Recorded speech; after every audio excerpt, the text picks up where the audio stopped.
It's the $2.1 million Eureka rapidly approaching. One of the major players in the event, Captain's Knock, will have his final hit out at Club Menangle on Saturday night. Caught up with his trainer driver Brad Hewitt to discuss his recent performances. Well, Brad, before we head into Captain's Knock, you had a runner here today, a filly Wazowski, well named as it turns out. Yeah, unfortunately she had a paddock incident roughly about 12 months ago and lost an eye, and she's named after Mike Wazowski. Yeah, for those who haven't watched the show, Monsters Inc., featuring I think Billy Crystal. Yeah, I'm not sure who plays him, but yeah, he's got one eye anyway, and she's by Always Be Mickey, so yeah, it was well known. Was in the market today, Brad. Going forward, do you think she's one to follow? To be honest, I just want to try and win a 2-year-old with her, and just tip her out for sort of 4 or 6 months. And I reckon she'll make a really nice 3-year-old. She's done everything in one go pretty much, and like I said, she's got the one eye she's had to overcome, so she's done a good job to get to the races, really. You must be pleased with the number of young horses, your 2 and 3-year-olds, that have been progressing very nicely, particularly at Wagga on a Friday. Yeah, no, I've got a few babies and that all coming up through that go pretty nice. There's no any real stars amongst them, but they're more than handy horses. On the subject of stars, Captain's Knock, you must be delighted with the way he's come through his Queensland program and runs before and after as we head into the Eureka. Yeah, that's right, Mick. I've been really happy with all his runs, really. He's been a bit of a victim of poor barriers and not much luck in running, but he had his first run back last week after a little freshen up since Queensland, and I was really happy with how he hit the line. Yeah, taking on the older horses, Max Delight won the race 26-7, 29-2, 27-4 home and 26-8. His final 100 metres, Brad, was outstanding. Yeah, no, like I said, I was really happy with him. He's probably just that bit of a run short, like he didn't really zip when he did get into the clear, but in saying that, he's trying to run down horses like Typo and Max Delight, so I think one of the owners said his last half was still under 54 the other day, so he can't be doing too much more. As far as the Queensland, you mentioned he's been luckless of late. Fourth in the Group 1 Rising Sun to Whisper a Secret. Second, beating the nose in the Sunshine Spring Consolation to Jim RT. 9.5 metres away in the 4-year-old championship behind Blazing Home. Each and every time from the second row, and each and every time he had to work. Yeah, that's right.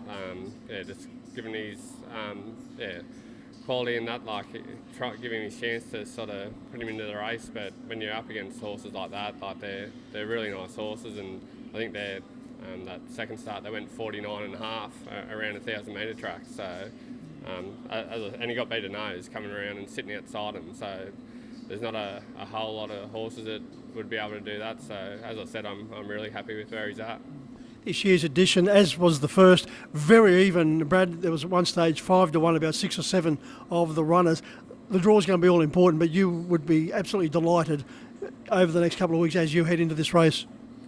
Yeah, as you said, it's going to come down to luck and running, and barrier draws are going to play a big part. But with our bloke, he's so professional. He can come from behind, or if he happens to get a good draw, he's good on the front end. So we're just going to have to hope for a bit of luck and the right sort of run, and I'm sure if he gets it, he's going to be thereabouts at the finish.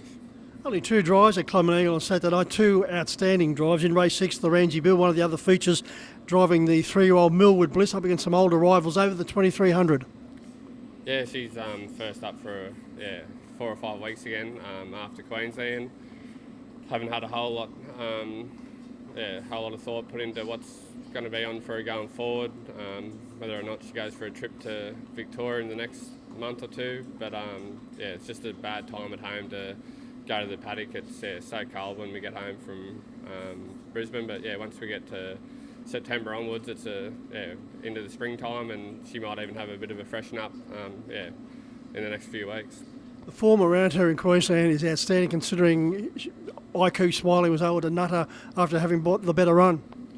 Yeah, well, she got the draw that night and went super. Disappointing she didn't get the job done in the Queensland Oaks. She picked a bad night not to go her best there, but as you said, she beat I Keep Smiling that night, and she's come out and won the Group 1 Golden Girl and in the Eureka. So she's going to sort of need to run this week, but I'm sure in the next sort of 6 months she's going to measure up to them free-for-all mares. Yeah, it's a nice field on Saturday night in the Rangi Bill. RD's Express, we know how good she is, the Queen Elizabeth winner. My Moonlight Dream's going exceptionally well for Seaton Grimer. Your filly's 3 from 3 here at Club and Eagle, so she does like this long straight. Yeah, no, she's a really nice filly. Like, there's sort of no doubt in that. Just wanted to sort of dip our toes in the water a bit. Like, she's going to come back next campaign, and from here on in, there's going to be no easy races. She's going to be up against all these free-for-all mares, so yeah, I thought it's a good chance while she's up and going just to give her a run against these older ones, and would have liked to got a better draw, but yeah, I'm sure she'll run a good race. What do you do from there, Brad, particularly over the 2,300 metres? Just give her a comfortable run and wait to see the whites of their eyes in the straight? More than likely, we haven't had a great look at the field, but been 2,300 and first up for, as I said, that 4 or 5 weeks, and she's going to need the run, so more than likely be driving a conservative. Talking to your dad, David, earlier in the day, he's pleased with the progress of Extreme C. Yeah, got him scanned again 10 days ago or something like that, and everything's coming together nicely and doing what it should be, so fingers crossed he can get back sooner than later. Good to catch up with you, Brad, and good luck moving forward with Captain's Knock. Good on you, Mick. Thank you.